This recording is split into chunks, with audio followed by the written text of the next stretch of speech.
اللہ تبارک تعالیٰ سورہ التکاثر آیت 1 اور 2 میں ارشاد فرماتے ہیں، الہاکم التکاثر حتی زرتم المقابر، کہ تمہیں ایک دوسرے سے زیادہ پانے کی چاہت نے غافل کر دیا ہے یہاں تک کہ تم قبروں تک جا پہنچے۔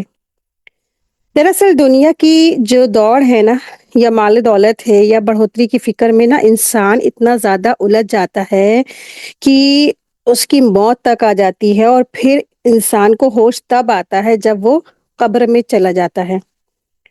تو اللہ تبارک تعالیٰ سے دعا ہے کہ اللہ سبحانہ تعالیٰ ہم سب کو غفلت سے بچائے، اور آخری سانس آنے سے پہلے پہلے اللہ تبارک تعالیٰ ہم سب کو اپنی طرف رخ کرنے والا بنا دے، اور قرآن پہ غور و فکر کرنے والا بنا دے۔ اللہ تبارک تعالیٰ سے دعا ہے کہ اللہ تبارک تعالیٰ ہم سب کی کوششوں کو قبول فرمائے، آمین۔ نحمدہ و نصلی علی رسولہ الکریم، اما بعد فاعوذ باللہ من الشیطان الرجیم، بسم اللہ الرحمن الرحیم۔ رب اشرح لی صدری ویسر لی امری واحلل عقدۃ من لسانی یفقہوا قولی، اللہم اغفر لنا قبل الموت وارحمنا عند الموت ولا تعذبنا بعد الموت ولا تحاسبنا يوم القيامة إنك على كل شيء قدير۔ اللهم إني أعوذ بك من عذاب القبر ومن عذاب جهنم ومن فتنة المحيا والممات ومن شر فتنة المسيح الدجال، آمین یا رب العالمین۔ لمحہ فکریات میں جیسا کہ آپ لوگوں کو معلوم ہے کہ ہم لوگ غور و فکر کرتے ہیں، کبھی قبر کے بارے میں، کبھی موت کے بارے میں، کبھی آخرت کے بارے میں، کبھی حشر کے میدان کے بارے میں۔ تو آج ہم لوگوں کا ٹاپک ہے کہ وقت۔ دراصل نا اللہ تبارک تعالیٰ نے انسان کو جو سب سے قیمتی چیز دی ہے وہ ہے وقت۔ جو آج ہمارے پاس وقت ہے نا، کل وقت ختم ہو جائے گا۔ تو آج وقت ہے لیکن کل وقت نہیں رہے گا۔ تو یہ ایک کوئی معمولی جملہ نہیں بلکہ حقیقت کی دستک ہے۔ ریت کی گھڑی صاف بتا رہی ہے کہ جو لمحہ اس وقت ہمارے ساتھ میں ہے، ہمارے ہاتھ میں ہے نا، وہی اصل دولت ہے۔ گھڑی کی سوئیاں نہ رکتی ہیں، نہ کسی کا انتظار کرتی ہیں، نہ کسی بہانے کو مانتی ہیں۔ اور دوسری طرف جو انسان جو ہے نا، جیسے ہی انسان کی سانس پوری ہوتی ہے، وقت ختم ہوتا ہے، اور پھر اس کا جیسی سانسوں کی ڈور ٹوٹتی ہے اور وہ وقت ختم ہو جاتا ہے، اور بس اس کے ٹھکانے پر پہنچا دیا جاتا ہے، اور انسان، اس کے اپنے رشتہ دار، اس کے اپنے سگے ساتھی اس کو قبر میں پہنچانے میں اس کی مدد کرتے ہیں۔ کیوں؟ کیونکہ اس کے پاس جو وقت تھا نا، وہ وقت ختم ہو چکا، مہلت ختم ہو گئی۔ آج ہم کہتے ہیں نا، ابھی تو ہمارے پاس بڑی لمبی عمر ہے، ابھی تو ہم بڑی فرصت میں ہیں۔ تو یا پھر کبھی کہتے ہیں کہ ابھی ہمارے حالات ٹھیک نہیں ہیں، کل کر لیں گے، کل کر لیں گے۔ یا پھر لوگ کہتے ہیں کہ کل ہم توبہ کر لیں گے۔ یا پھر کچھ لوگ ایسے بہانے بناتے ہیں کہ کل نمازوں کی پابندی ہم شروع کریں گے۔ یا پھر کہتے ہیں کہ ہم کل سے دین پر چلنا شروع کریں گے۔ لیکن کل تو صرف ایک اہم وہم ہے، یقین صرف آج ہے، ابھی ہے۔ تو یہ جو تصویر ہے نا، ہم کو جھکجھوڑ دیتی ہے۔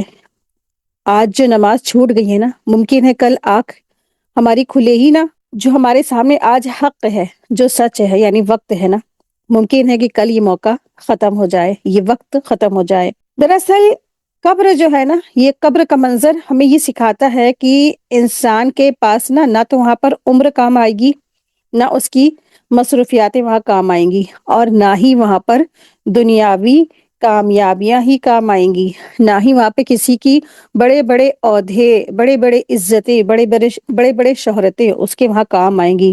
وہاں تو صرف یہ دیکھا جائے گا، نماز تھی یا نہیں، دل میں اللہ تعالیٰ کا خوف تھا یا نہیں، بندے کے حق ادا کیے گئے یا نہیں۔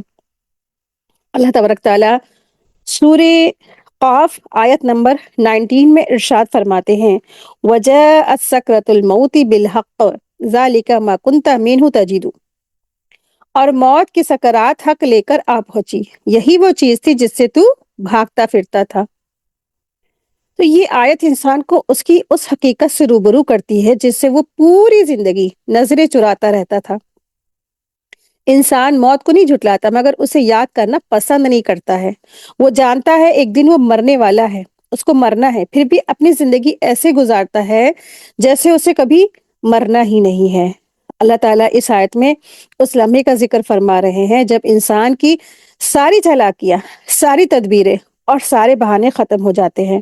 سکرت الموت اس حالت کا نام ہے جب روح جسم سے جدا ہونے لگتی ہے۔ یہ کوئی معمولی بے ہوشی نہیں ہے بلکہ شدت کا وہ عالم ہے جس میں انسان پوری طرح بے بس ہو جاتا ہے۔ آنکھیں کھلی ہوتی ہیں مگر دیکھنے کی طاقت بیکار ہو جاتی ہے۔ زبان موجود ہوتی ہے مگر بولنے کی قدرت چلی جاتی ہے۔ گھر والے پاس کھڑے ہوتے ہیں مگر مدد نہیں کر سکتے ہیں۔ اس وقت انسان پہلی بار محسوس کرتا ہے کہ وہ کتنا مجبور ہے۔ اللہ تعالیٰ فرماتے ہیں کہ یہ سکرات بالحق آتی ہے، یعنی اس وقت ہر سچائی کھل جاتی ہے۔ جو زندگی بھر نظر انداز کیا جاتا ہے وہ سامنے کھڑا ہو جاتا ہے۔ جن گناہوں کو ہلکا سمجھا گیا ہوتا ہے وہ بھاری لگنے لگتے ہیں۔ جن نمازوں کو ٹالا گیا ہوتا ہے ان کی کمی دل کو چیر دیتی ہے۔ توبہ جو دنیا میں آسان تھی اس وقت سب سے بڑی چاہت بن جاتی ہے کہ مگر اس چاہت کو پورا کرنے کا وقت گزر چکا ہوتا ہے۔ اللہ تعالیٰ فرماتے ہیں یہی وہ چیز ہے جس سے تو بھاگتا پھرتا تھا، یعنی انسان موت سے بھاگتا رہا، اس کا نام بدلتا رہا، اس کی بات کو ٹالتا رہا، کبھی کہا ابھی عمر پڑی ہے، کبھی کہا بعد میں دیکھ لیں گے، مگر موت اس کے پیچھے پیچھے چلتی رہی۔ وہ نہ رکی، نہ تھکی اور نہ ہی بھٹکی اور نہ ہی وہ پتہ بھولی۔ اور جب اس کا وقت آیا تو انسان کے پاس نہ بھاگنے کی جگہ رہی نہ چھپنے کی جگہ۔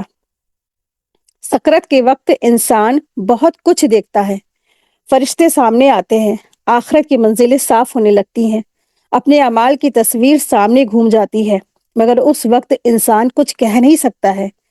وہ چاہے بھی تو ایک سجدہ نہیں کر سکتا ہے، ایک کلمہ زور سے پڑھ نہیں سکتا ہے۔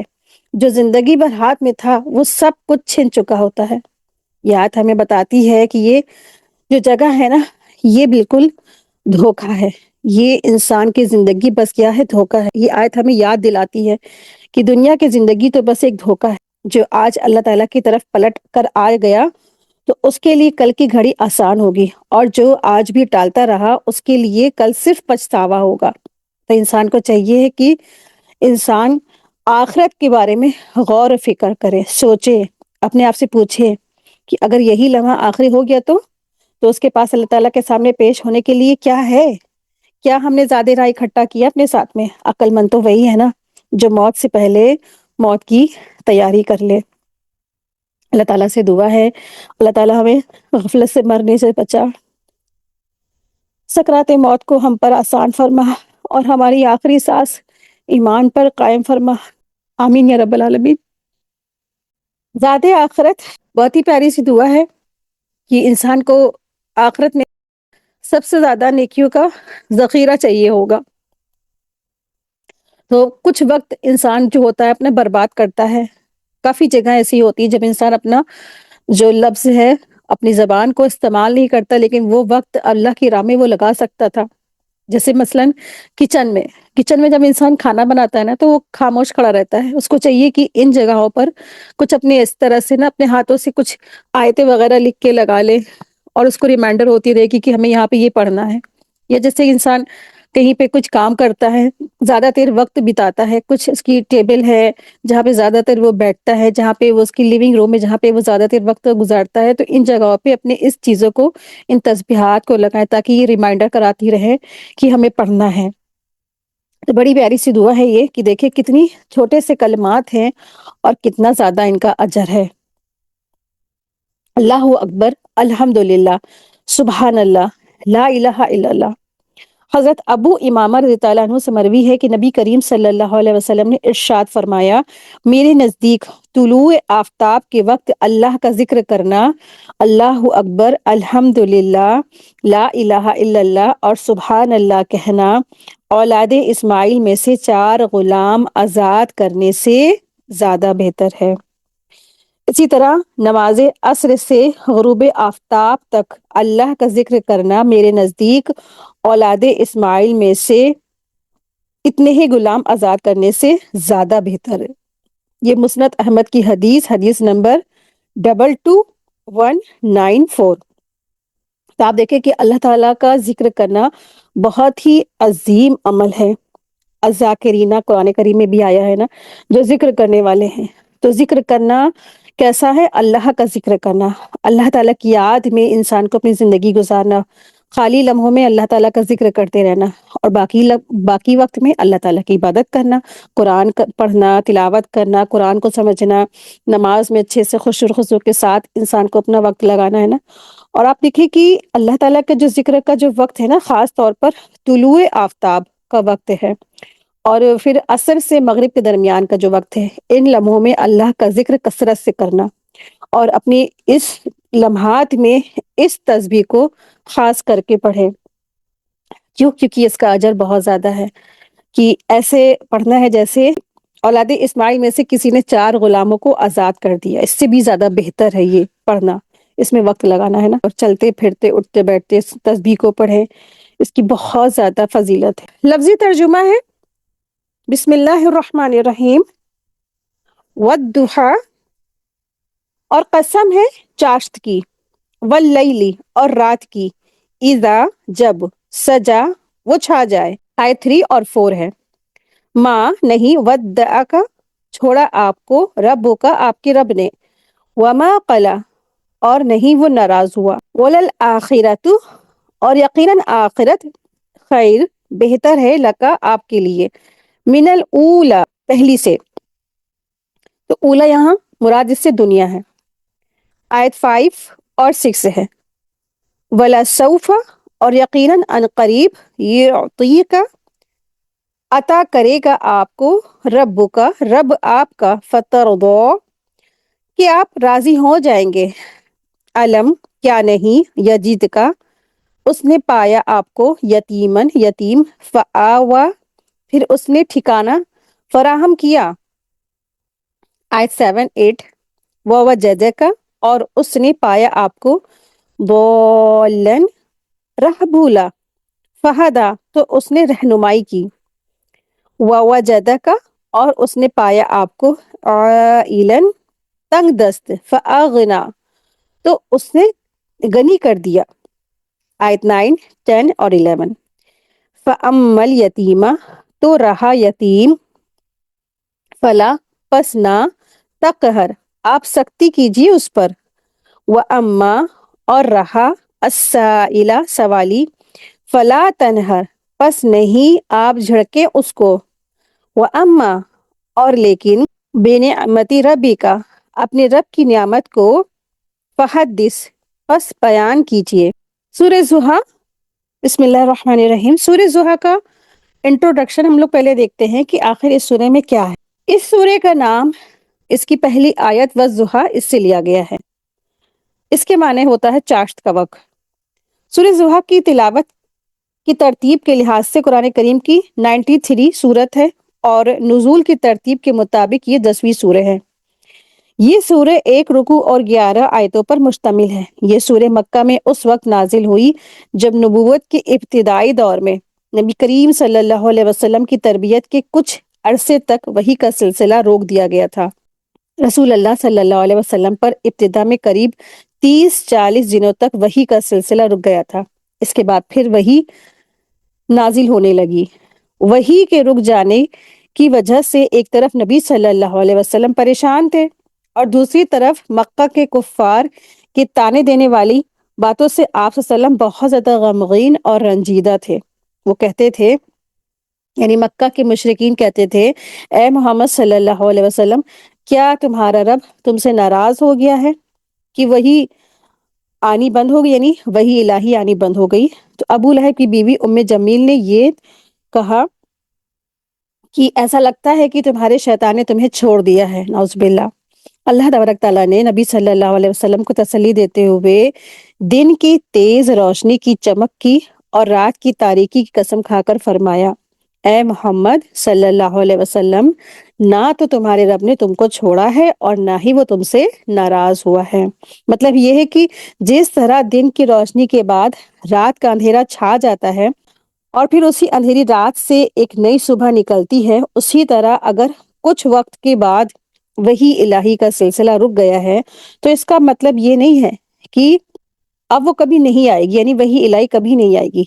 تو تھوڑی دیر کے اندھیرے سے یہ سمجھ لینا کہ اب ہمیشہ اندھیرا ہی رہے گا تو بالکل غلط ہے۔ صبح ضرور آئے گی اور اس کی روشنی ہر طرف پھیل جائے گی۔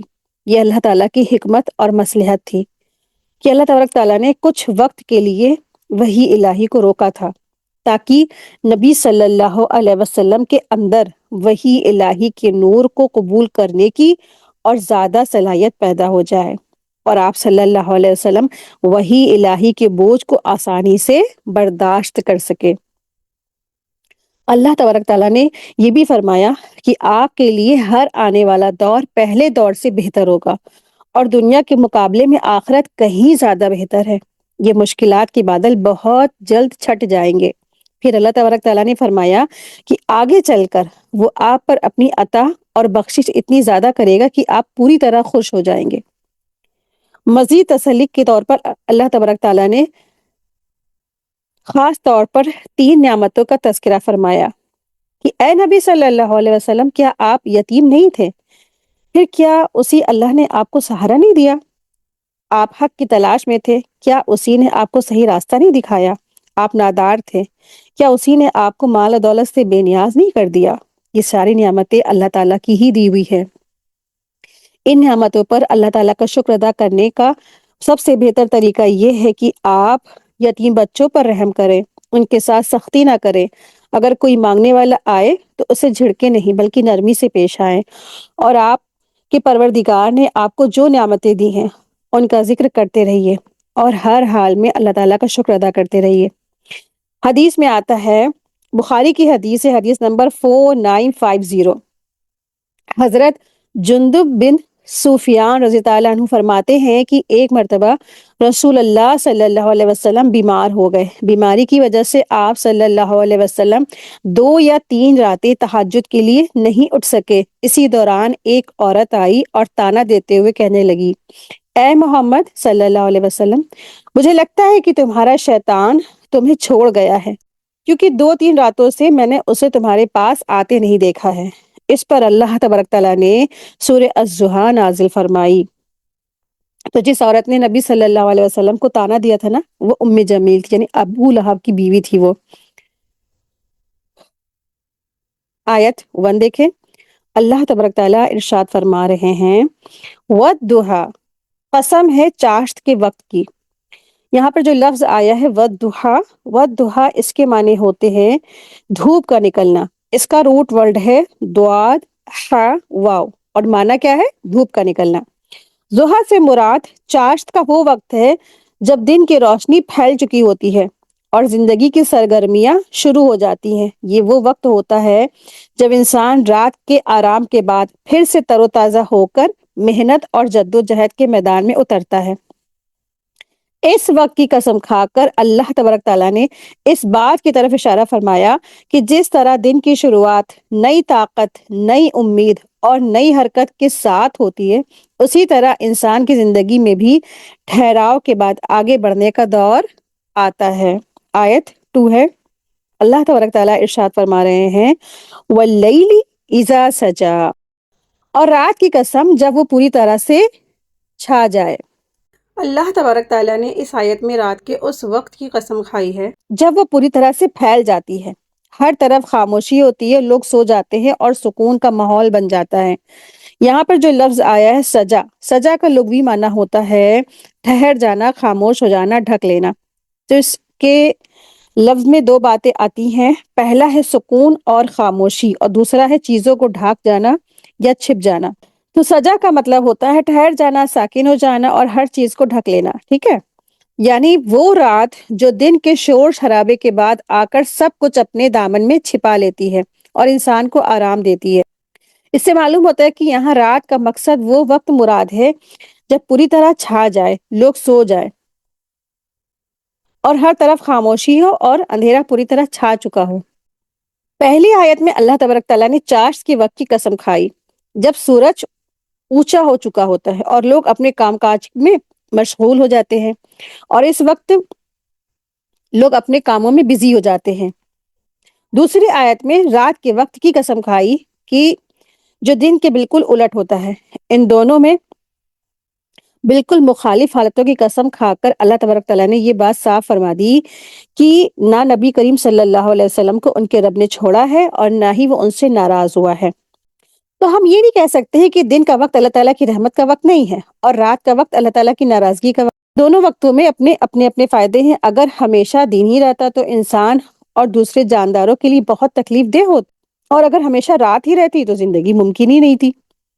اسی طرح وحی کے آنے کے وقت کو اللہ تعالیٰ کی رحمت اور وحی کے نہ آنے کے وقت کو اللہ تعالیٰ کی ناراضگی کا وقت کہنا صحیح نہیں ہے۔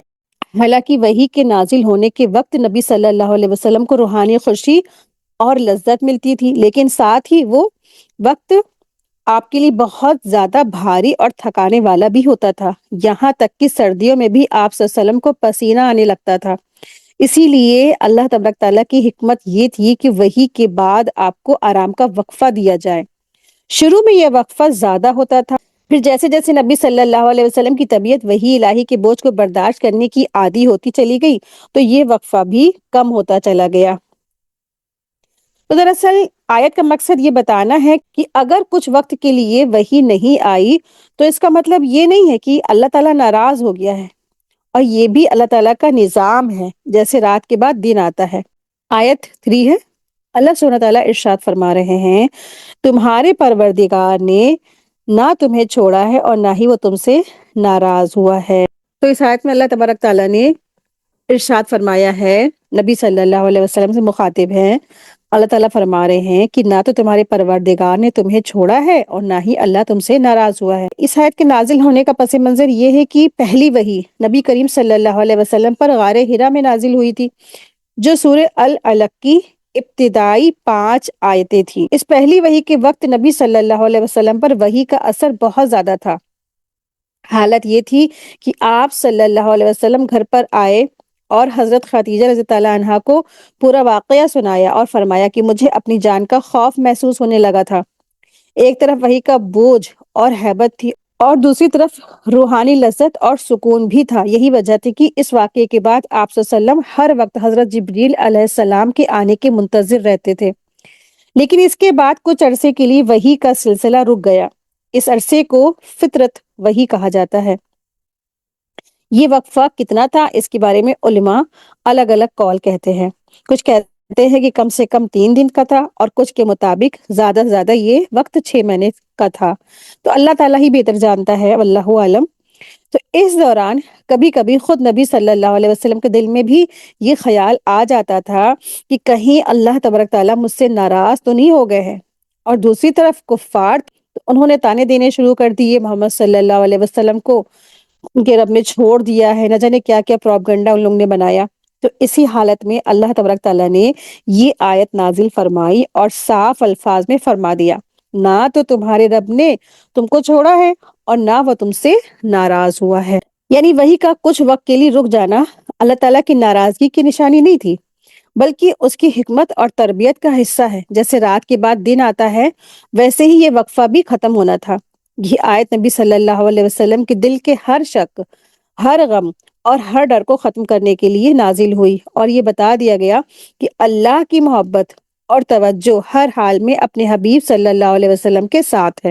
دراصل تکلیف اور راحت دونوں ہی انسان کی تربیت کے لیے ہوتے ہیں۔ اسی بات کو سمجھانے کے لیے اللہ تعالیٰ نے دن اور رات کی مثال دی ہے۔ جس طرح اس دنیا میں سورج کی روشنی اور گرمی ضروری ہے نا، اور رات کی تاریکی اور سکون بھی ضروری ہے، اسی طرح انسان کی روحانی اور اخلاقی تربیت کے لیے بھی کبھی مشکل اور کبھی آسانی، کبھی تنگی اور کبھی خوشحالی آنا ضروری ہوتا ہے۔ انہی حالات کے ذریعے اللہ تعالیٰ اپنے بندوں کو پرکھتے ہیں کہ وہ مشکل میں صبر کرتے ہیں یا نہیں، اور آسانی میں شکر ادا کرتے ہیں یا نہیں، جیسا کہ سورہ فجر میں بتایا گیا تھا۔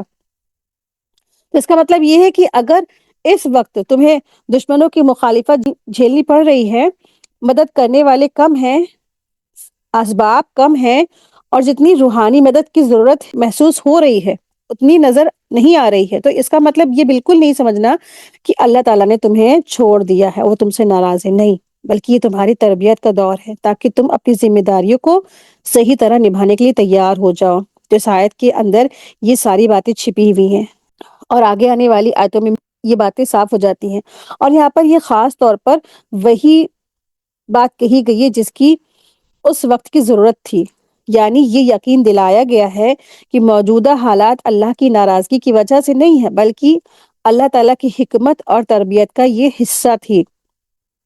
یہ بھی یاد رکھنا چاہیے کہ مکی دور میں جب قریش کی دشمنی بہت بڑھ گئی تو نبی صلی اللہ علیہ وسلم کو سب سے زیادہ یہ فکر ہوتی تھی کہ کہیں یہ سب میری کسی کمی یا غلطی کی وجہ سے تو نہیں ہو رہا ہے۔ تو یہ احساس بہت بھاری اور دل توڑنے والا تھا، اسی لیے اگلی سورے میں اسے کمر توڑ دینے والا بوجھ کہا گیا ہے، وَوَضَعْنَا عَنْكَ وِزْرَكَ الَّذِي أَنْقَضَ ظَهْرَكَ، سورہ انشراح۔ تو اس آیت میں نبی صلی اللہ علیہ وسلم کو تسلی دی گئی ہے اور یہ بہت ہی پیاری آیت ہے اور ہم سب کے لیے اس میں سبق ہے نا۔ بعض وقت ہم سوچتے ہیں اس میں جب ہم ترجمہ پڑھتے ہیں تو ہم سوچتے ہیں اس میں تو آپ صلی اللہ علیہ وسلم سے خطاب ہے، آپ صلی اللہ علیہ وسلم سے بات کہی گئی ہے، سب کچھ آپ صلی اللہ علیہ وسلم سے کہا جا رہا ہے۔ آپ دیکھیں کہ اگر اپنے اوپر یہ رکھ کے دیکھے کہ یہ اللہ تعالیٰ ہم سے کہہ رہے ہیں نا تو آپ کو کافی زیادہ سکون اور راحت ملے گا۔ اگر آپ کی زندگی میں کبھی بیماری آ جاتی ہے، پریشانی آ جاتی ہے، تنگی یا خاموشی آ جائے، یہ سمجھنا غلط ہے کہ اللہ تعالیٰ نے ہمیں چھوڑ دیا ہے۔ جیسے نبی صلی اللہ علیہ وسلم کو کچھ وقت کے لیے وحی میں تاخیر ہوئی نا، ویسے ہی مومن کی زندگی میں بھی امتحان کا دور آتا ہے۔ مشکل حالات میں یہ کبھی نہ سمجھے کہ اللہ تعالیٰ ہم سے ناراض ہو گیا ہے۔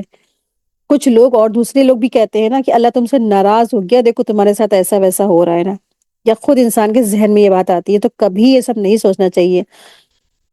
اگر آج آپ کی زندگی میں دعا کا اثر نہیں ہو رہا ہے، دل بھاری ہے، عبادت میں وہ لذت نہیں ہے، حالات بگڑے ہوئے چل رہے ہیں، بزنس میں لاسز ہے، کہیں کوئی پریشانی ہے، تو یہ مت کہیے گا کبھی کہ اللہ تعالیٰ مجھ سے ناراض ہے۔ کیوں؟ کیونکہ یہ بات تو اللہ تعالیٰ نے خود قرآن میں رد کر دی ہے، نہ آپ کے رب نے آپ کو چھوڑا ہے، نہ آپ سے وہ ناراض ہوا ہے۔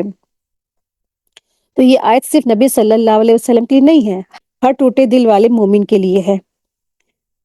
اللہ تعالیٰ اپنے بندوں سے بے پناہ محبت کرتے ہیں۔ ان آیتوں سے صاف معلوم ہوتا ہے کہ اللہ تعالیٰ اپنے بندوں سے بے پناہ محبت کرتے ہیں اور بلا وجہ بندوں سے ناراض نہیں ہوتے ہیں۔ اس کی محبت حالات سے نہیں بدلتی ہے۔ لوگ نبی صلی اللہ علیہ وسلم کے حالات دیکھ کر تانے دیتے تھے، آج بھی لوگ کہتے ہیں نا بیماری ہے نا، تم سے اللہ تعالیٰ ناراض ہے، دیکھو تمہارے ساتھ یہ مسئلہ ہو گیا، دیکھو اللہ تعالیٰ تم سے خفا ہے، دیکھو تم یہ سب کرنے لگی نا، دین پہ چلنے لگی، تبھی اللہ تعالیٰ تم سے زیادہ ناراض ہے، تم پڑھنے میں تمہاری کچھ کمی ہے، تمہارے سمجھنے میں کچھ کمی ہے، تبھی تمہارے ساتھ ایسا ہو رہا ہے۔ یہ سب بالکل غلط بات ہے، ایسے تانے لوگ دیں گے۔ تو اللہ تعالیٰ کا رشتہ حالات سے نہیں، نیت سے جڑا ہوا ہوتا ہے۔ لوگوں کی باتوں سے نا کبھی بھی انسان کو مایوس نہیں ہونا چاہیے۔ جس طرح وہ جو عورت تھی نا ام جمیل، اس نے نبی صلی اللہ علیہ وسلم کو تانا دیا تھا، اسی طرح آج بھی لوگ مشکل حالات دیکھ کر غلط باتیں کہتے ہیں۔ لوگ کہتے ہیں اتنی عبادت کرتی تھی پھر بھی دیکھو پریشانی آ گئی، دیکھو اتنا زیادہ رات دن قرآن قرآن قرآن، اللہ اللہ اللہ، پھر بھی پریشانی آ گئی۔ جو اللہ تعالیٰ کا قریب ہوتا تو ان کے ساتھ ایسا معاملہ نہیں ہوتا۔ تو مومن کو چاہیے کہ وہ لوگوں کی باتوں سے نہیں، اللہ تعالیٰ کی بات سے اس کو ہمت آنی چاہیے، قوت آنی چاہیے۔ اللہ تعالیٰ نے رات اور صبح کی قسم کھائی، یہ بتانے کے لیے کہ جیسے رات کے بعد صبح آتی ہے نا، ویسے ہی ہر پریشانی کے بعد آسانی آتی ہے۔ اللہ نے رات اور صبح کی قسم کیوں کھائی؟ تاکہ مومن جان لے اندھیرا ہمیشہ نہیں رہتا ہے، پریشانی آخری منزل نہیں ہے، آنسو یہ بیکار نہیں جاتے ہیں، ہر درد کی ایک میعاد ہے اور ہر صبر کا انعام طے ہے۔ اللہ تعالیٰ ہماری ہر مجبوری، بیماری، کمزوری، درد، تکلیف، غم جانتے ہیں۔ تو جب حالات مشکل ہو جاتے ہیں نا تو انسان کو صبر کرنا چاہیے، اللہ تعالیٰ پر یقین رکھنا چاہیے، یہ ہمارا اوپر فرض ہے۔ اور اگر کسی وجہ سے کبھی کمزوری آ جائے یا مایوسی ہو کر انسان اللہ تعالیٰ کی عبادت کرنا نہ چھوڑے، بلکہ پھر اللہ تعالیٰ کی طرف لوٹ آئے، پلٹ آئے، توبہ کرے۔ کسی بھی بیماری یا غم، کمزوری پر یہ کہنا کہ اللہ تم سے ناراض ہے، تو یہ بہت خطرناک بات ہے۔ کبھی کسی سے یہ نہیں کہنا چاہیے، کسی کے بارے میں ہمیں جسٹیفائی نہیں ہونا چاہیے، ہم کسی کے بارے میں ججمنٹل نہیں ہو سکتے کہ اس کی موت اتنی بھیانک طریقے سے ہوئی تو وہ اتنا زیادہ گنہگار تھا. نہیں، اللہ تعالیٰ جانتا ہے کہ واللہ عالم، اللہ تعالیٰ بہتر جانتا ہے. کسی کے ساتھ کچھ برا ہو گیا تو ہم ججمنٹل کرنے والے نہیں ہیں، ہم جسٹیفائی کرنے والے نہیں ہیں کہ ہاں اس کے ساتھ ایسا، وہ اتنا برا سلوک کرتا تھا، اس کے ساتھ ایسا ہوا، اس نے اللہ تعالیٰ نے اس کو سزا دی. نہیں، اللہ عالم، اللہ تعالیٰ بہتر جانتا ہے. ہمیں نہیں معلوم کس کی کیا عمل ہے، کس کی کیا کوشش ہے، اور کس کی کیا سزا ہے، کسی کی کیا جزا ہے. تو یہ آیت ہمیں سکھاتی ہے کہ اللہ تعالیٰ کی رحمت ہر حال میں سب کے ساتھ رہتی ہے، اور خاص کر کے مومنوں کے ساتھ تو بہت زیادہ رہتی ہے. اللہ تعالیٰ سے بدگمانی نہیں رکھنا چاہیے، چاہے جیسی بھی حالات ہو، مصیبت ہو اور کیسی بھی پریشانی ہو. اور کبھی بھی دماغ میں یہ نہیں آنا چاہیے کہ اللہ تعالیٰ نے ہمیں چھوڑ دیا ہے، تو یہ ایمان کے خلاف سوچ ہے. اللہ تعالیٰ سے بدگمانی نہ رکھے، مصیبت میں کبھی نہ سوچے کہ اللہ نے ہمیں چھوڑ دیا ہے. ٹھیک ہے، اور کبھی بھی کسی مسلمان کو طعنہ نہ دے. اور دیکھیں آپ، اس عورت کا جملہ کیا تھا؟ ادب اور ایمان دونوں کے خلاف تھا، ہے نا، ام جمیل کا. کسی بیماری، غم، گراوٹ اور تکلیف یا کسی کے اوپر یہ نہ کہیں کہ تم سے اللہ ناراض ہے یا ہم سے اللہ ناراض ہے. نہیں، بالکل نہیں. تو یہ سب چیزیں ہمیں بہت احتیاط رکھنی چاہیے، خاص کر کے ہم سب کے لیے اس آیتوں میں پیغامات ہیں. آیت 4 دیکھیں، اللہ تبارک تعالیٰ ارشاد فرما رہے ہیں وَلَلْآخِرَةُ خَيْرٌ لَكَ مِنَ الْأُولَىٰ، اور یقیناً آنے والا وقت آپ کے لیے پہلے سے بہتر ہے. اس آیت میں اللہ تعالیٰ نے رسول اللہ صلی اللہ علیہ وسلم کو تسلی اور خوشخبری دی ہے. دشمن یہ طعنے دے رہے ہیں نا کہ اللہ تعالیٰ نے آپ کو چھوڑ دیا ہے، لیکن اللہ تعالیٰ فرما رہے ہیں ایسا بالکل نہیں ہے، بلکہ سچائی یہ ہے آپ کے رب نے آپ کو چھوڑا نہیں ہے. آپ کا ہر آنے والا وقت پہلے سے بہتر ہوگا. جو گھڑی آنے والی ہے وہ گزری ہوئی گھڑی سے زیادہ بھلائی اور کامیابی لے کر آئے گی. یہ خوشخبری ایسے وقت میں دی جا رہی ہے جب بہت ہی تھوڑے لوگ اسلام قبول کر چکے تھے. مکہ کے زیادہ تر لوگ نبی صلی اللہ علیہ وسلم کے سخت دشمن بنے ہوئے تھے، اور وہ یہ ٹھان چکے تھے کہ توحید کی جو روشنی ہے، دین کی جو روشنی ہے، اس کو وہ بجھا دیں گے. اس وقت کوئی یہ سوچ بھی نہیں سکتا تھا کہ یہی دین کچھ ہی سالوں میں پورے ملک کی تصویر بدل دے گا اور ہر گھر کا نقشہ بدل دے گا. یہ روشنی، جو دین کی روشنی ہے، وہ ہر گھر تک پہنچ جائے گی. تو جو لوگ آج آپ کے خون کے پیاسے بنے ہوئے تھے، وہی لوگ کل آپ کے اشارے پر اپنی جان قربان کرنا عزت سمجھیں گے. اور وقت نے ثابت کیا کہ اللہ تعالیٰ کا یہ وعدہ بالکل سچا تھا. اس کے بعد ہر آنے والا دور پہلے دور سے بہتر ہوتا چلا گیا. آپ صلی اللہ علیہ وسلم کی طاقت بڑھتی گئی، آپ کی عزت بڑھتی گئی، لوگوں کے دلوں میں آپ کی قدر اور محبت بڑھتی چلی گئی. اور یہ بھی یاد رکھنے کی بات ہے کہ یہ خوشخبری صرف دنیا کی کامیابی تک محدود نہیں تھی، بلکہ آخرت میں جو اونچا مقام اور بڑا درجہ آپ کو ملنے والا تھا نا، وہ بھی اس میں شامل تھا. روایت میں آتا ہے کہ حضرت ابن عباس رضی اللہ عنہ کے مطابق دنیا میں آنے والی فتحوں کی جھلک نبی صلی اللہ علیہ وسلم کو دکھا دی گئی تھی. انہیں دیکھ کر رسول اللہ صلی اللہ علیہ وسلم بہت خوش ہوئے. اسی موقع پر اللہ تبارک تعالیٰ نے یہ آیت نازل فرمائی. آپ دیکھیں کتنی زبردست بات ہے نا، ہمارے لیے بہت زیادہ اس میں سبق ہے کہ حالات انسان کے چاہے جیسے ہوں، اللہ تعالیٰ کی رحمت سے نا انسان کو کبھی بھی مایوس نہیں ہونا چاہیے. آخرت کو ہمیشہ سامنے رکھنا چاہیے. دنیا کی کامیابی یا ناکامی آخری چیز نہیں ہوتی ہے، اصلی کامیابی آخرت کی ہے جو دنیا سے کہیں بہتر ہے. اور آپ دیکھیں کہ کیسے بھی حالات تھے، نبی صلی اللہ علیہ وسلم نے سخت حالات میں بھی دعوت دین کا کام نہیں چھوڑا. ہمارے اوپر کیسے بھی حالات ہو، ہمیں بھی اس دین کو، اللہ تعالیٰ کے قرآن کو، اللہ تعالیٰ کو کبھی نہیں چھوڑنا چاہیے نا. بعض وقت انسان کو لوگ اتنا ولغلاتے ہیں، کہتے کہ دیکھو تم اتنی عبادت کرتی تھی نا، چلو تم چھوڑو اب اس دین کو، چھوڑو، چلو تم چھوڑو اس قرآن کو، چلو چھوڑو تم اس نماز کو، کیا ملے گا تم کو اس کو کرنے سے؟ تمہارے پر تو صرف پریشانیاں آ رہی ہیں، تمہارے پر تو صرف مشکلات آ رہی ہیں، تمہارے ساتھ ایسا ہو گیا ویسا ہو گیا، اب چھوڑ دو. تو اس سے ہمیں یہ سبق ملتا ہے کہ کیسے بھی حالات ہو، کیسے بھی انسان کی زندگی میں کچھ بھی ہو، لیکن کبھی بھی اس کو کبھی نہ اللہ تعالیٰ کو چھوڑنا ہے، نہ اپنے اس قرآن کو چھوڑنا ہے، نہ کبھی اس دین کو چھوڑنا ہے. ٹھیک ہے، آیت دیکھیں، آیت نمبر ہے 5. اللہ سبحانہ تعالیٰ ارشاد فرما رہے ہیں وَلَسَوْفَ يُعْطِيكَ رَبُّكَ فَتَرْضَىٰ، اور بہت جلد آپ کا رب آپ کو اتنا دے گا کہ آپ خوش ہو جائیں گے۔ اس آیت میں اللہ تبارک تعالیٰ نے نبی صلی اللہ علیہ وسلم کو بہت بڑی خوشخبری دی ہے۔ پچھلی آیت میں یہ بتایا گیا تھا کہ آپ کا ہر آنے والا وقت پہلے سے بہتر ہوگا۔ اب اس آیت میں اس بات کو اور زیادہ صاف کر دیا گیا ہے کہ آنے والا دور اتنا اچھا، اتنی خوشیوں سے بھرا ہوگا کہ اللہ کی دی ہوئی نعمتوں اور انعامات کو دیکھ کر آپ پوری طرح خوش ہو جائیں گے۔ یہ صحیح ہے کہ اللہ کی حکمت کے مطابق اس وعدے کو پورا ہونے میں تھوڑا وقت لگے گا، لیکن یہاں سوف جو لفظ آیا ہے، سوف کا لفظ یہ بتا رہا ہے کہ یہ وقت بہت لمبا نہیں ہوگا، یعنی کچھ ہی سالوں میں حالات پوری طرح بدل جائیں گے اور ایک بڑا بدلاؤ سامنے آئے گا۔ کوئی سوچ نہیں سکتا کہ کتنے کم ٹائم میں پورے جو عرب کا جو ملک تھا اس میں اتنی تیزی سے اسلام پھیلا، جہاں پہ جو مکہ کے لوگ، مدینہ میں جو یہود، اور چاروں طرف اتنے سارے دشمن ہونے کے بعد اللہ تبارک تعالیٰ نے دین کو غالب کر دیا۔ اب دیکھیں، کوئی سوچ سکتا تھا کہ یہاں صرف نبی صلی اللہ علیہ وسلم کی ذاتی خوشی کا وعدہ کیا گیا، لیکن ایسا سوچنا صحیح نہیں ہے۔ نبی صلی اللہ علیہ وسلم کی خوشی صرف اپنی ذات تک محدود نہیں تھی۔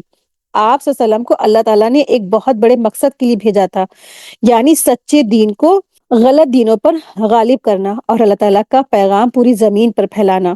وَلَسَوْفَ يُعْطِيكَ رَبُّكَ فَتَرْضَىٰ، یعنی آپ کا رب آپ کو اتنا دے گا کہ آپ خوش ہو جائیں گے۔ تو اللہ تعالیٰ نے یہ صاف نہیں بتایا کہ وہ کیا دیں گے۔ اس کا مطلب یہ ہے کہ یہ وہ وعدہ عام ہے، یعنی نبی صلی اللہ علیہ وسلم کو جو جو چیزیں پسند تھی اللہ تعالیٰ سب اتنا دیں گے کہ اللہ کے رسول صلی اللہ علیہ وسلم پوری طرح راضی ہو جائیں گے۔ نبی صلی اللہ علیہ وسلم کو سب سے زیادہ جو چیزیں پسند تھی ان میں یہ باتیں شامل تھی۔ پہلی چیز اسلام کی ترقی، دوسرا تھا دین اسلام کا پوری دنیا میں پھیلنا، اور تیسرا تھا کہ اللہ تعالیٰ کے پیغام کا عام ہونا۔ مطلب یہ کہ اگر دینے میں تھوڑا وقت لگا تو بھی وہ وقت دور نہیں تھا، بہت جلد ایسا دور آیا کہ اللہ تعالیٰ کی عطا اور بخشش نبی صلی اللہ علیہ وسلم پر برسنے لگی اور آپ صلی اللہ علیہ وسلم خوش ہو گئے۔ یہ وعدہ نبی صلی اللہ علیہ وسلم کی زندگی میں ہی پورا ہو گیا۔ کچھ ہی سالوں میں پورا عرب علاقہ آپ صلی اللہ علیہ وسلم کے قابو میں آ گیا۔ دکشن میں سمندر کے کناروں سے لے کر اتر میں روم اور فارس کی سرحدوں تک، پورب میں خلیج اور فارس سے لے کر پشچم میں بحر احمر تک، عرب کی زمین جو پہلے کبھی کسی قانون کی پابند نہیں تھی، پہلی بار ایک دین اور ایک نظام کے تحت آ گئی۔ جو بھی طاقتیں اسلام سے ٹکرائی وہ ٹوٹ گئی۔ لوگوں نے صرف ظاہری طور پر بات نہیں مانی بلکہ ان کے دل بھی جیت لیے۔ ہسٹری میں اس کی کوئی مثال نہیں ملتی ہے کہ ایک قوم جو پوری طرح جاہلیت کی تاریکیوں میں ڈوبی ہوئی تھی، صرف اس سال میں اتنی بدل گئی ہو۔ اس کے بعد نبی صلی اللہ علیہ وسلم کی شروع کی ہوئی تحریک اتنی طاقت سے پھیلی کہ ایشیا، افریقہ، یورپ کے بڑے بڑے حصوں تک پہنچ گئی اور دنیا کے ہر کونے میں اس کے اثرات نظر آنے لگے۔ یہ سب تو اللہ تعالیٰ نے اپنے رسول صلی اللہ علیہ وسلم کو دنیا میں عطا فرمایا، اور آخرت میں جو کچھ ملنے والا ہے نا، اس کی عظمت کا اندازہ کوئی کر ہی نہیں سکتا۔ حدیث میں آتا ہے کہ جب یہ آیت نازل ہوئی تو نبی صلی اللہ علیہ وسلم نے فرمایا، اگر ایسا ہے تو میں اس وقت تک راضی نہیں ہوں گا جب تک میری امت کا ایک بھی شخص جہنم میں رہے گا۔ صحیح مسلم میں حضرت عمرو بن عاص رضی اللہ عنہ سے روایت ہے کہ ایک دن رسول اللہ صلی اللہ علیہ وسلم نے وہ آیت پڑھی جو حضرت ابراہیم علیہ السلام کے بارے میں ہے، جو میری پیروی کرے گا وہ میرا ہے، اور جو نافرمانی کرے تو بہت بخشنے والا، بہت مہربان ہے۔ پھر آپ نے حضرت عیسیٰ علیہ السلام کا قول پڑھا، اگر تو انہیں سزا دے تو وہ تیرے ہی بندے ہیں۔ اس کے بعد نبی صلی اللہ علیہ وسلم نے دونوں ہاتھ اٹھا کر دعا کی اور رونے لگے اور بار بار کہنے لگے، اے اللہ میری امت، اے اللہ میری امت۔ اللہ تبارک تعالیٰ نے حضرت جبریل امین علیہ السلام کو بھیجا اور فرمایا کہ نبی صلی اللہ علیہ وسلم سے پوچھئے کہ وہ کیوں رو رہے ہیں، حالانکہ اللہ تعالیٰ سب جانتے ہیں۔ حضرت جبریل علیہ السلام آئے اور پوچھا، نبی صلی اللہ علیہ وسلم نے فرمایا کہ میں اپنی امت کی مغفرت چاہتا ہوں۔ اس پر اللہ تبارک تعالیٰ نے حضرت جبریل علیہ السلام سے فرمایا، جاؤ اور نبی سے کہہ دو کہ ہم تمہیں تمہاری امت کے بارے میں راضی کر دیں گے اور تمہیں غمگین نہیں کریں گے۔ یہ نبی رحمت تھے جو ہر وقت ان کو اپنی امت کی فکر رہتی تھی۔ آج امت ہے کہ جو صرف اپنی زندگیوں میں فکر مند ہے۔ عرب کے لوگ پہلے کبھی بھی کسی قانون کے پابند نہیں تھے۔ پہلی بار ایک جو دین ہے اس کے نظام پر وہ اکٹھا ہو گئے۔ یہ نبی صلی اللہ علیہ وسلم کی تربیت تھی، اور آپ صلی اللہ علیہ وسلم نے سب کی بہترین تربیت کی۔ علامہ آلوسی اس آیت کی تفسیر میں لکھتے ہیں کہ یہ اللہ تعالیٰ کا بہت مہربان وعدہ ہے جس میں وہ ساری نعمتیں شامل ہیں جو اللہ تبارک تعالیٰ نے اپنے حبیب صلی اللہ علیہ وسلم کو دنیا میں دے دی۔ اس میں کیا کیا چیزیں شامل ہیں؟ نبی صلی اللہ علیہ وسلم کا اعلیٰ درجہ، جب ہم انا اعطیناک الکوثر کی تفسیر پڑھیں گے نا اس میں پتہ چلے گا۔ تو نبی صلی اللہ علیہ وسلم کا اعلیٰ درجہ شامل ہے۔ پہلے اور بعد کے لوگوں میں جو علم، پہلے کتنی جہالت تھی، لوگ اندھیروں میں تھے نا، اللہ تعالیٰ نے علم کی دولت عطا فرمائی، اور پھر اسلام کا غلبہ آیا، دین کی سربلندی آئی، نبی صلی اللہ علیہ وسلم کے زمانے کی جو فتوحات تھی وہ سب شامل ہے، خلفاء دور کی فتوحات شامل ہے، اور اسلام کا پوری دنیا میں پھیل جانا شامل ہے۔ یہ سب کچھ، اس سارے وعدے تھے، اور یہ وعدہ صرف دنیا تک محدود نہیں ہے بلکہ ان اونچی نعمتوں اور عزتوں کو بھی شامل کرتا ہے جو اللہ تعالیٰ نے اپنے حبیب صلی اللہ علیہ وسلم کے لیے آخرت میں رکھی ہیں، جن کی حقیقت اور انتہا کو اللہ تعالیٰ کے سوا کوئی نہیں جانتا، ہے نا۔ جنت میں ایک ایسی جگہ ہے جس کو وسیلہ کہا گیا ہے، اور پھر اللہ کے رسول صلی اللہ علیہ وسلم نے کہا ہے کہ مجھے امید ہے کہ اللہ تعالیٰ وہ مقام مجھے عطا فرمائیں گے۔ سب سے اونچا مقام جنت کا، سب سے ٹاپ کا وہ ایریا وسیلہ اس کا نام ہے۔ آپ صلی اللہ علیہ وسلم نے فرمایا کہ جو بھی کوئی شخص اذان کے بعد کی دعا جب پڑھتا ہے اس کے لیے میری شفاعت واجب ہو گئی۔ آپ دیکھیں کہ ہم سب کے لیے خاص پیغام ہے اس کے اندر۔ ہمارے لیے کیا پیغام ہے؟ اللہ تعالیٰ اپنے بندوں کو کبھی مایوس نہیں کرتا ہے۔ جب حالات سخت ہوتے ہیں نا، راستے بند نظر آتے ہیں، لیکن اسی وقت اللہ تعالیٰ کی طرف سے یہ اطمینان دیا جاتا ہے کہ آنے والا وقت بہتر ہے۔ آج ناممکن جو چیزیں لگتی ہیں کل وہی اللہ تعالیٰ کی عطا بن جاتی ہے۔ آیت 6 ہے، یہاں سے اب اللہ تبارک تعالیٰ نے نبی صلی اللہ علیہ وسلم پر اپنے 3 بڑے احسانات بیان فرمائے ہیں۔ اللہ تبارک تعالیٰ ارشاد فرما رہے ہیں، الم یجدک یتیمن فآویٰ، کیا اس نے آپ کو یتیم پا کر ٹھکانہ نہیں دیا؟ یعنی ایک سوالیہ انداز ہے۔ اللہ تبارک تعالیٰ ارشاد فرما رہے ہیں، الم یجدک یتیمن، یعنی ہم تو اسی وقت سے آپ پر مہربان ہیں جب آپ یتیم پیدا ہوئے تھے۔ پھر یہ سوال ہی کیسے پیدا ہو سکتا ہے کہ اللہ تعالیٰ نے آپ کو چھوڑ دیا یا آپ سے اللہ تعالیٰ ناراض ہے؟ تو اس آیت میں جو لفظ آیا ہے یتیم، تو یتیم کا جو معنی ہوتا ہے، تو یتیم اس کو کہتے ہیں جس کا والد اس کے بالغ ہونے سے پہلے انتقال کر جائے۔ یتیم لفظ قرآن میں بار بار آیا ہے۔ یتیم وہ بچہ ہوتا ہے جس نے اپنے والدین کو کھو دیا ہو۔ یہ حالت انسان کے لیے سب سے زیادہ مشکل حالات میں سے ایک ہوتی ہے۔ کوئی بھی شخص والدین جیسی محبت اور دیکھ بھال کر نہیں سکتا، چاہے کوئی رشتہ دار ہو، جیسے کوئی چچا ہے سگا، یا کوئی خالہ ہے، یا کوئی گود لینے والا ہے، یا بڑے ابا ہے، یا ماموں ہے، کوئی بھی نہیں۔ تو کبھی بھی کوئی والدین کے جیسا بن ہی نہیں سکتا ہے۔ والدین جیسی محبت، معافی اور کمزوریوں کو نظر انداز کرنے والا کوئی ہو ہی نہیں سکتا ہے۔ اور اگر والدین کے جانے کے بعد سر پر چھت بھی نہ ہو تو انسان معاشرے کے سب سے زیادہ مظلوم طبقے میں آ جاتا ہے، خاص طور پر قبائلی معاشرے میں جہاں یتیم کا کوئی سہارا نہیں ہوتا تھا۔ والدین کو کھو دینا صرف کھانے پینے اور ٹھکانے کا نقصان نہیں ہوتا ہے، یعنی نہ تو کسی سے محبت ملتی ہے اور نہ ہی کوئی اس کا خیال رکھنے والا ہوتا ہے۔ نبی صلی اللہ علیہ وسلم بھی اسی حالت میں تھے، اور اللہ تبارک تعالیٰ انہیں یہ بات یاد دلا رہے ہیں کہ اس نے آپ کو اس حالت سے نکال لیا اور کبھی بے سہارا نہیں چھوڑا ہے۔ تو اس آیت میں جو لفظ آیا ہے فآوا، یتیمن فآوا، فاوا کا مطلب ہوتا ہے کسی ایک چیز کو دوسری چیز کے ساتھ ملا دینا، یا کسی کو سہارا اور پناہ دینا۔ مطلب یہ ہے کہ کیا آپ کو یہ بات معلوم نہیں کہ آپ بچپن میں تھے، آپ کے والد موجود نہیں تھے، تو اللہ تعالیٰ عز و جل نے آپ کو ان لوگوں کے ساتھ جوڑ دیا جنہوں نے آپ کی پرورش کی، آپ کی دیکھ بھال کی اور آپ کو سہارا دیا۔ نبی صلی اللہ علیہ وسلم کی پیدائش سے پہلے ہی آپ صلی اللہ علیہ وسلم کے والد کا انتقال ہو گیا تھا، اور اسی حالت میں آپ صلی اللہ علیہ وسلم دنیا میں آئے، یعنی کہ یتیم حالت میں۔ تو جب نبی صلی اللہ علیہ وسلم کی پیدائش ہوئی اس وقت وہ یتیم تھے، اسی لیے آپ دنیا میں یتیم بن کر تشریف لائے۔ 6 سال کی عمر میں والدہ بھی دنیا سے رخصت ہو گئی۔ اس کے بعد آپ صلی اللہ علیہ وسلم کی جو پرورش ہے ان کے دادا عبد المطلب نے فرمائی، جب آپ کی عمر 8 سال ہوئی تو دنیا سے وہ بھی رخصت ہو گئے، یعنی دادا بھی رخصت ہو گئے۔ انہیں آپ سے بہت زیادہ محبت تھی اور لگاؤ تھا، یہاں تک کہ وہ فخر سے لوگوں سے کہا کرتے تھے کہ میرا یہ پوتا ایک دن دنیا میں بہت بڑا نام کرے گا۔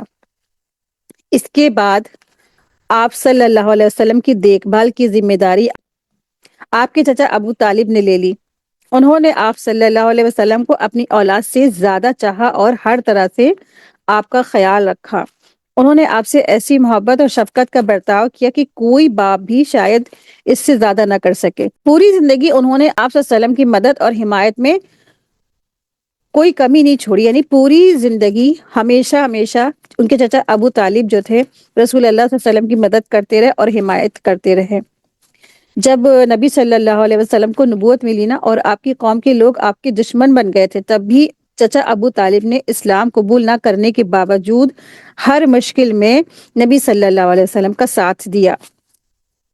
انہوں نے قوم کی دشمنی اور سختی کو اپنے اوپر لے لیا اور کسی ڈر کے بنا نبوت کے شروع ہونے کے بعد تک یعنی 10 سال تک آپ صلی اللہ علیہ وسلم کی حفاظت کرتے رہے، یہاں تک کہ شیب ابی طالب میں 3 سال کی سخت مصیبت میں بھی وہ آپ صلی اللہ علیہ وسلم کے ساتھ رہے۔ 10 نبوی میں یہ سہارا بھی ختم ہو گیا، یعنی نبوت کے 10ویں سال ان کے چچا ابو طالب کی انتقال ہو گیا۔ اس کے تھوڑے وقت کے بعد اللہ تبارک تعالیٰ نے مدینے کے لوگوں کو اسلام کی نعمت دی۔ پھر بیعت عقبہ کے بعد آپ صلی اللہ علیہ وسلم مدینہ تشریف لے گئے۔ مدینہ کے لوگوں نے آپ کی حفاظت کی ذمہ داری لی، اسے انہوں نے بہت ہی ہمت اور سچائی کے ساتھ پورا کیا۔ اللہ تبارک تعالیٰ فرما رہے ہیں کہ دنیا کی نظر میں آپ یتیم تھے، لیکن حقیقت میں آپ میری نگرانی میں تھے۔ میں نے ابو طالب کے دل میں آپ کے لیے محبت ڈالی، حلیمہ سعدیہ کو آپ کے پاس بھیجا۔ اللہ تعالیٰ نے اپنے سب سے محبوب انسان کو یتیم رکھا تاکہ دنیا یہ نہ کہہ سکے کہ ان کی کامیابی کے پیچھے ان کے والد کا سایہ یا خاندانی دولت تھی۔ اللہ تعالیٰ کے حکم سے یہ امانت نبی صلی اللہ علیہ وسلم انصار مدینہ کے گھروں تک پہنچی۔ اس طرح آپ کی وجہ سے اوس اور خزرج کا نصیب چمک اٹھا۔ انہوں نے اس امانت کی حفاظت دل اور جان سے اس طرح کی کہ آسمان نے شاید کبھی بھی اس کی مثال نہ دیکھی ہو۔ تو اللہ تبارک تعالیٰ یہاں پہ ایک صرف سوال نہیں پوچھ رہے ہیں بلکہ ایک حقیقت پیش کر رہے ہیں کہ اس وقت نبی صلی اللہ علیہ وسلم پر جو سیڈنس کا وقت تھا، تو اللہ تعالیٰ نے انہیں پاسٹ میں لے جا کر یاد دلایا کہ جب آپ کے پاس کوئی دنیاوی سہارا نہیں تھا تب میں تھا۔ تو ہمارے لیے اس میں بہت اہم سبق ہے کہ اپنی بیچارگی کو اپنی کمزوری نہ سمجھیں۔ اگر آج آپ خود کو بے سہارا محسوس کر رہے ہیں نا، تو یاد رکھیے کہ ماں کے پیٹ سے لے کر آج تک ہزاروں ایسے موڑ آئے جہاں آپ کے ساتھ کوئی پلان نہیں تھا، لیکن اللہ تعالیٰ کا انتظام تھا۔ جب اس نے اس وقت آپ کو تنہا نہیں چھوڑا تو یہ کیسے پاسبل ہے کہ آج آپ کو اللہ تعالیٰ تنہا چھوڑ دے گا۔ اللہ تبارک تعالیٰ نے نبی صلی اللہ علیہ وسلم کو یتیم بنایا، پھر انہیں ٹھکانہ دیا۔ اسکالرز کہتے ہیں کہ اس کے پیچھے بھی ایک بڑی حکمت تھی تاکہ نبی صلی اللہ علیہ وسلم کے دل میں یتیموں کے لیے تڑپ پیدا ہو سکے۔ ہمارے لیے بھی اس میں بہت امپورٹنٹ سبق ہے کہ اگر آج کسی مشکل ہم بیماری میں یا غریبی میں یا تنہائی سے گزر رہے ہیں تو شاید اللہ تعالیٰ تیار کر رہا ہے ہم سب کو اس وقت کے لیے۔ وہ چاہتے ہیں کہ آپ اس درد کو محسوس کریں تاکہ کل جب آپ کامیاب ہوں تو آپ کے اندر گھمنڈ نہیں ہو، بلکہ ان لوگوں کے لیے ہمدردی ہو جو آج اسی دور سے گزر رہے ہیں۔ آپ کی آج کی تکلیف کل کسی اور کے لیے مرہم بنے گی۔ دنیا کا دستور ہے کہ لوگ اگتے سورج کو سلام کرتے ہیں، لیکن اللہ تعالیٰ کا دستور ہے کہ وہ ٹوٹے ہوئے دلوں کے پاس ہوتے ہیں۔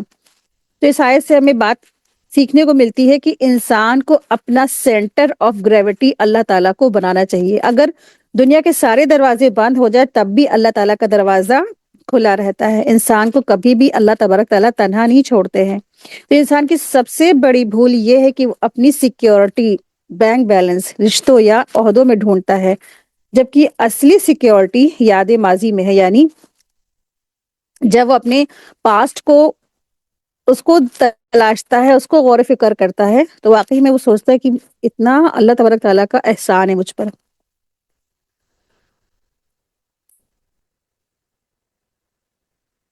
آیت 7 دیکھیں، اللہ تبارک تعالیٰ ارشاد فرما رہے ہیں وَوَجَدَكَ ضَالًّا فَهَدَىٰ۔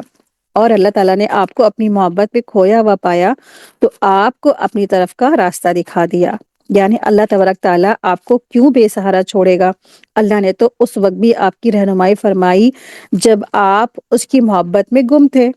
یہ اس دور کی طرف اشارہ ہے جب اعلان نبوت کا زمانہ قریب آ رہا تھا، تو اللہ تعالیٰ نے آپ کی توجہ دنیا سے ہٹا دی اور آپ غار حرا میں جا کر کئی دن تک اور کئی مہینوں تک اللہ تعالیٰ کی عبادت میں مشغول رہتے تھے.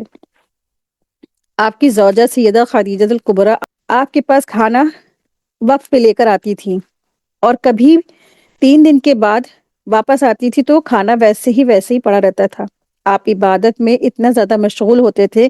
اسی دوران ایک دن حضرت جبریل علیہ السلام پہلی وحی یعنی اقرأ باسم ربک الذی خلق لے کر اترے. تو اس کا تذکرہ آگے سورہ علق میں آئے گا انشاءاللہ. تو یہاں پر جو لفظ آیا ہے ووجدک ضالا سے آپ کا غار حرا میں جا کر یاد خدا میں گم رہنا مراد ہے. ٹھیک ہے، تو ووجدک ضالا سے مراد کیا ہے کہ غار حرا میں جا کر اللہ تبارک تعالیٰ کی عبادت میں لگے رہنا، مشغول رہنا، اس سے یہ مراد ہے. اور فہادہ سے آپ پر قرآن کے ذریعے علم اور حکمت کے دروازے کھول دیے جانا مراد ہے. یہاں ضالن سے مراد گمراہ ہونا نہیں ہے، بلکہ ضالن کا مطلب ہوتا ہے راستے کی تلاش میں ہونا، حق کی جستجو میں ہونا، معاشرے کی اصلاح کا صحیح طریقہ تلاش کرنا. بچپن سے لے کے نبوت سے پہلے تک کی آپ صلی اللہ علیہ وسلم کی زندگی کے جو حالات دنیا کے سامنے ہیں ان میں کہیں بھی انکار خدا یا شرک یا بت پرستی کا جو نام تک نہیں ملتا ہے. نہ ہی آپ صلی اللہ علیہ وسلم کی قوم کی غلط اور جاہلانہ رسموں میں بھی کبھی شریک ہوئے ہیں آپ صلی اللہ علیہ وسلم، بلکہ نبوت سے پہلے بھی رسول اللہ صلی اللہ علیہ وسلم توحید پر اور صرف اللہ تعالیٰ کی عبادت کرنے والے تھے. آپ کی زندگی گناہوں سے پاک تھی اور آپ کا کردار بہت ہی اعلیٰ مرتبے کا تھا. جب آپ نے ہوش سنبھالا تو آپ کی قوم کے شرک بھرے طور طریقے اور بیہودہ رسمیں دیکھی تو ان سے سخت نفرت کرنے لگے. نبوت سے پہلے اللہ تبارک تعالیٰ نے ہر قسم کی برائی سے آپ کی حفاظت فرمائی. اللہ تعالیٰ کی عبادت کیسے کی جائے، قرآن کیا ہے، ایمان کیا ہے، ان سب باتوں کا آپ صلی اللہ علیہ وسلم کو علم نہیں تھا. ان کا علم اس وقت ہوا جب اللہ تبارک تعالیٰ نے آپ کو نبوت عطا فرمائی. اسی لیے اللہ تعالیٰ نے ارشاد فرمایا سورہ الشورى آیت نمبر 52 میں وَكَذَلِكَ أَوْحَيْنَا إِلَيْكَ رُوحًا مِّنْ أَمْرِنَا، اور اسی طرح ہم نے اپنی طرف سے حکم کی ایک روح تمہاری طرف وحی کی. آپ جانتے نہیں تھے کہ کتاب کیا ہے اور نہ ہی یہ کہ ایمان کیا ہے. تو اس آیت میں اس احسان کا ذکر ہے کہ تم راستے سے نا واقف تھے تو ہم نے تمہیں راستہ بتایا. سیدہ عائشہ رضی اللہ عنہا بیان کرتی ہیں کہ رسول اللہ صلی اللہ علیہ وسلم پر وحی کی شروعات اچھے اور پاک صاف خوابوں سے ہوئی. آپ صلی اللہ علیہ وسلم خواب دیکھتے تھے، وہ صبح کی روشنی کی طرح بالکل سچے ثابت ہوتے تھے. پھر اللہ تعالیٰ کی طرف سے آپ کے دل میں تنہائی کی محبت ڈال دی گئی. آپ غار حرا میں جا کر علیحدگی میں اللہ تعالیٰ کی عبادت میں مشغول رہنے لگے. وہاں کئی راتیں عبادت میں مشغول رہتے تھے. جب گھر آنے کا دل کرتا تھا تو کچھ توشہ لے کر جاتے تھے اور وہ ختم ہو جاتا تھا تو اپنی اہلیہ یعنی خدیجہ رضی اللہ عنہا کے پاس تشریف لاتے، پھر کچھ اور توشہ لے کر دوبارہ غار میں چلے جایا کرتے تھے. یہی سلسلہ چلتا رہا یہاں تک کہ آپ کے پاس حق آ گیا اور اس وقت آپ غار حرا میں موجود تھے. یہ بخاری کی حدیث تھی. آیت 8 ہے. اللہ تبارک تعالیٰ ارشاد فرما رہے ہیں وَوَجَدَكَ عَائِلًا فَأَغْنَى، اور اللہ تعالیٰ نے آپ کو تنگ حال پایا پھر آپ کو بے نیاز کر دیا. آپ صلی اللہ علیہ وسلم کے والد نے وراثت میں صرف ایک اونٹنی اور ایک لونڈی چھوڑی تھی. جب آپ کی دودھ پلانے والی رضاعت کا جب معاملہ سامنے آیا تو زیادہ تر دائیوں نے اس وجہ سے انکار کر دیا کہ آپ یتیم ہیں، والد موجود نہیں ہے اور گھرانہ بھی مالدار نہیں. آخر کار یہ سعادت حلیمہ سعدیہ کے حصے میں آئی. جب آپ صلی اللہ علیہ وسلم 8 سال کے ہوئے تو آپ کے دادا عبد المطلب کا انتقال ہو گیا اور آپ صلی اللہ علیہ وسلم اپنے چچا ابو طالب کی کفالت میں آ گئے. ابو طالب خود بھی بہت زیادہ مالدار نہیں تھے اور گھر کی ذمہ داریاں زیادہ تھیں. اس دوران آپ صلی اللہ علیہ وسلم نے مکہ والوں کی بکریاں تھوڑی سی مزدوری پر چرائیں. جو محنتانہ ملتا وہ اپنے چچا ابو طالب کو دے دیتے تھے. جب آپ صلی اللہ علیہ وسلم کچھ بڑے ہوئے تو آپ صلی اللہ علیہ وسلم نے شام کی تجارتی سفروں میں حصہ لینا شروع کیا. اپنے اچھے برتاؤ اور لین دین کی وجہ سے انہی دنوں آپ صلی اللہ علیہ وسلم کی سچائی، امانت داری اور ایمانداری کا بڑا چرچا ہونے لگا۔ اسی وجہ سے مکہ کی ایک مالدار اور بیوہ خاتون نے آپ صلی اللہ علیہ وسلم کو مداربت کے طور پر کافی رقم دے دی۔ آپ صلی اللہ علیہ وسلم سفر سے واپس آئے تو سیدہ خدیجہ رضی اللہ عنہا کے غلام زید بن حارثہ جو آپ کے ساتھ سفر میں تھے، انہوں نے آپ کی امانت اور ایمانداری کی بہت تعریف کی۔ اس سے متاثر ہو کر سیدہ خدیجہ رضی اللہ عنہا نے خود آپ صلی اللہ علیہ وسلم کو نکاح کا پیغام بھیجا۔ وہ مالدار بھی تھی، خوبصورت بھی تھی۔ مکہ کے کئی بڑے لوگوں نے انہیں نکاح کے پیغام بھیجے تھے، لیکن انہوں نے سب کو ٹھکرا دیا، مگر آپ صلی اللہ علیہ وسلم کو انہوں نے خود پیغام بھیجا، جسے آپ صلی اللہ علیہ وسلم نے قبول کر لیا۔ اس طرح 25 سال کی عمر میں آپ کی شادی 40 سال کی بیوہ خاتون سیدہ خدیجہ رضی اللہ عنہا سے ہو گئی۔ نکاح کے بعد خدیجہ رضی اللہ عنہا نے اپنا سارا مال، دولت اور غلام رسول اللہ صلی اللہ علیہ وسلم کے حوالے کر دیے۔ آپ صلی اللہ علیہ وسلم نے کچھ دنوں تک تجارت کی، لیکن بہت جلد یہ سارا مال اللہ تعالیٰ کی راہ میں غریبوں، بیواؤں، بے روزگاروں اور ضرورت مندوں میں بانٹ دیا، کیونکہ آپ فطرتاً امیری کے بجائے فقر کو پسند کرتے تھے، اور یہی سب سے بہترین قسم کی غنا ہے کہ انسان مالدار ہوتے ہوئے بھی سادگی اور فقر کو ترجیح دے۔ اس کے بعد اللہ تعالیٰ نے مال غنیمت میں سے 5واں حصہ مقرر کر دیا، لیکن اتنی دولت اور اتنی حکومت ملنے کے باوجود آپ صلی اللہ علیہ وسلم سارا مال لوگوں میں بانٹ دیتے تھے۔ اپنی گھریلو ضرورتوں کے لیے صرف اتنا ہی رکھتے تھے جتنا ضروری ہوتا تھا۔ اگر آج کل کے دور میں کوئی شخص ایسا ہوتا تو وہ کیا کرتا؟ وہ اپنے گھر میں نا اپنے جو واش روم ہے وہ سونے کا بنواتا ہے نا، ڈائننگ ٹیبل سونے کی ہوتی، دروازے سونے کے ہوتے، گھر میں بیڈز وغیرہ سب سونے کا ہو جاتا ہے نا۔ لیکن یہ نبی رحمت، خاتم النبیین آپ صلی اللہ علیہ وسلم تھے۔ آپ صلی اللہ علیہ وسلم نے پوری زندگی دولت کی بجائے فقر اور سادگی کو ترجیح دی۔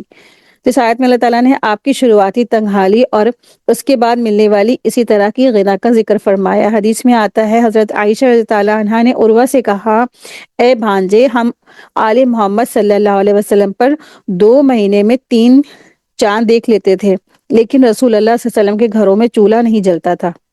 عروہ کہتے ہیں کہ میں نے پوچھا، پھر آپ کس پر گزارا کرتے تھے؟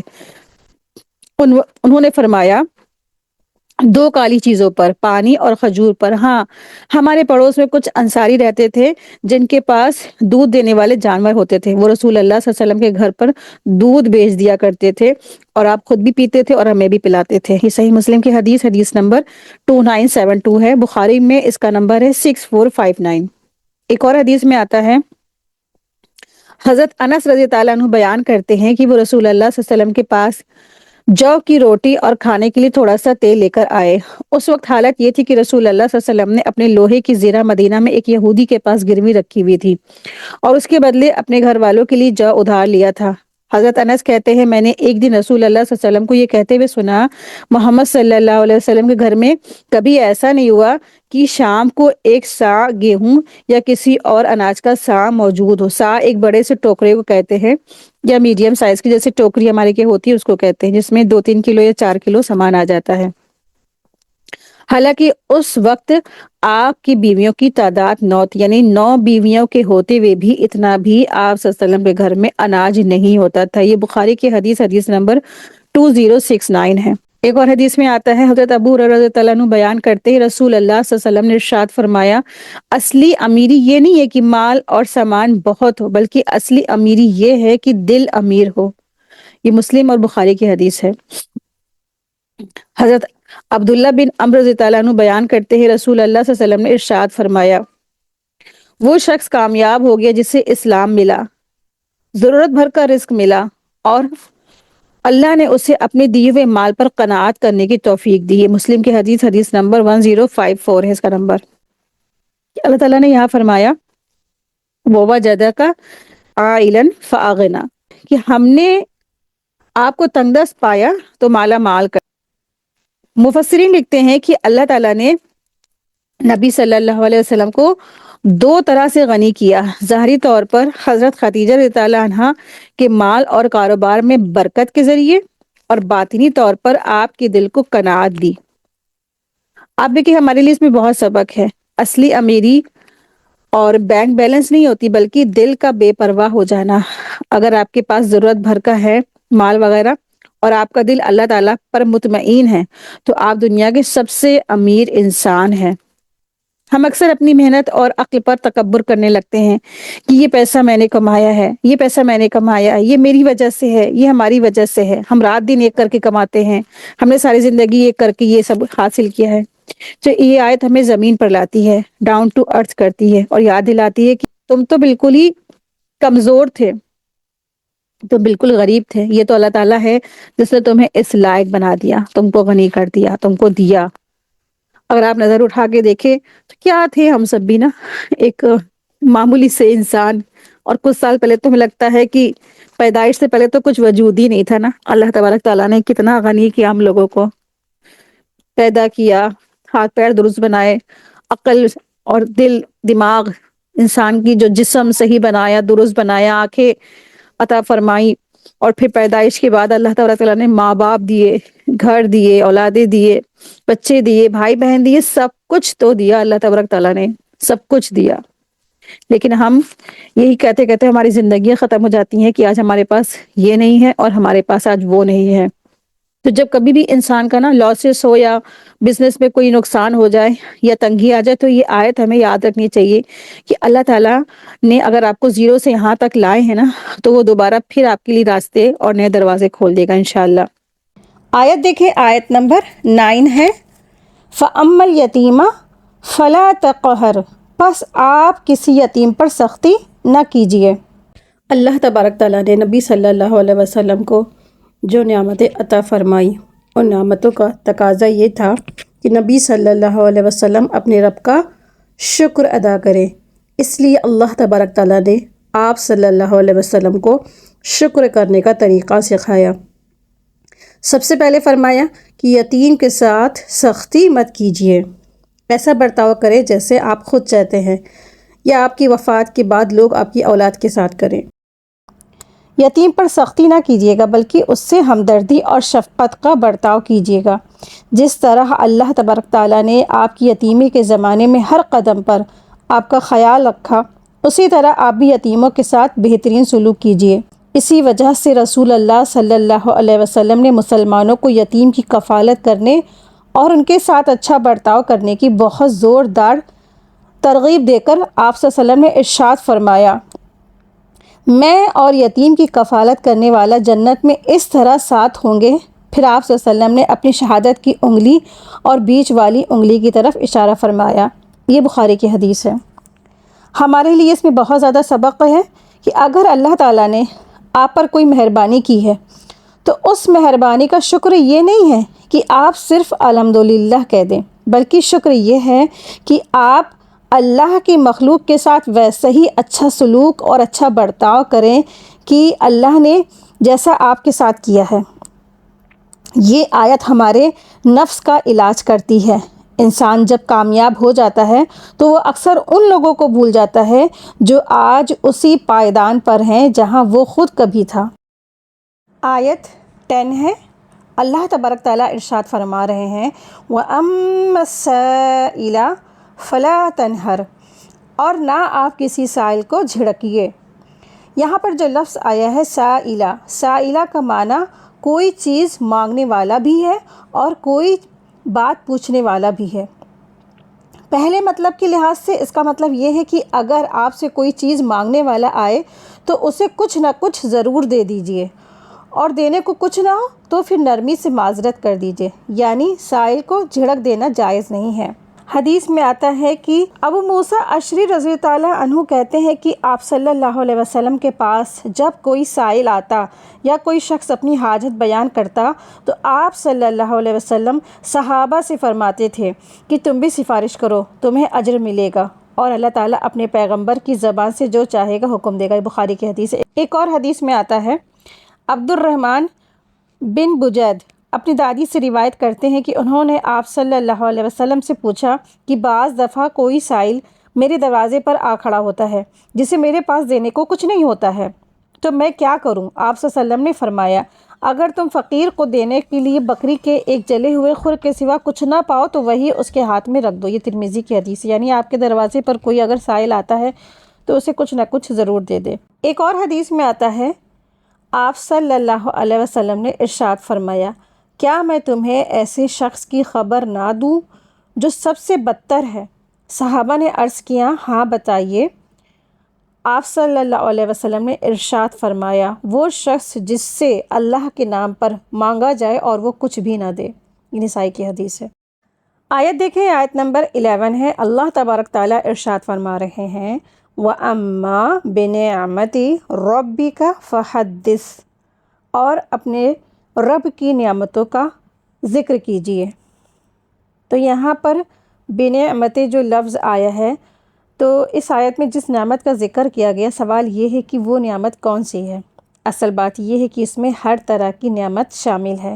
دنیا میں اللہ تبارک تعالیٰ نے آپ صلی اللہ علیہ وسلم پر جو بہت زیادہ احسان کیے اور جتنی بہت ساری نعمتیں دی، وہ سب اس میں شامل ہیں، اور وہ نعمتیں بھی شامل ہیں جو قیامت کے دن آپ صلی اللہ علیہ وسلم کو دی جائیں گی۔ دنیا کی نعمتوں کو تو لوگوں نے اپنی آنکھوں سے دیکھا، لیکن آخرت کے بارے میں رسول اللہ صلی اللہ علیہ وسلم نے ارشاد فرمایا، قیامت کے دن میں تمام انسانوں کا سردار ہوں۔ یہ بات میں تکبر سے نہیں کہہ رہا ہوں، بلکہ سچائی بتا رہا ہوں۔ اس دن جھنڈا میرے ہاتھ میں ہوگا اور تمام نبی میرے جھنڈے کے نیچے ہوں گے، اور سب سے پہلے میں ہی زمین سے اٹھایا جاؤں گا، اور میں اس پر بھی گھمنڈ تکبر نہیں کرتا۔ قرآن سے یہ بات پتہ چلتی ہے کہ اللہ تبارک تعالیٰ نے جہاں آپ صلی اللہ علیہ وسلم کو بہت سی نعمتیں دی، ان میں سب سے بڑی نعمت حکمت اور دین کی سمجھ ہے۔ قرآن میں آتا ہے، وَمَن يُؤْتَ الْحِكْمَةَ فَقَدْ أُوتِيَ خَيْرًا كَثِيرًا، یعنی جسے حکمت دی گئی اسے بہت بڑی بھلائی دی گئی ہے۔ یہ حکمت آج ہمارے سامنے حدیث اور سنت کی صورت میں موجود ہے۔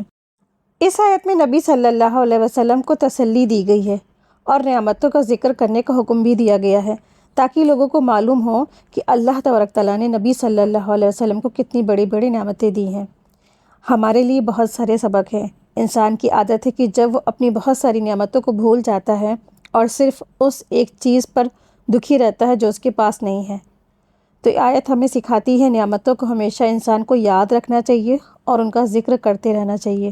اس سے دل کی اداسی اور مایوسی دور ہوتی ہے۔ تو الحمدللہ آج کا ہمارا لیسن مکمل ہوا۔ وآخر دعوانا ان الحمد للہ رب العالمین۔ سبحانک اللہم و بحمدک، اشہد ان لا الہ الا انت، استغفرک و اتوب الیک۔ السلام علیکم ورحمۃ اللہ وبرکاتہ۔ جزاکم اللہ خیرا کثیرا، بارک اللہ فیکم۔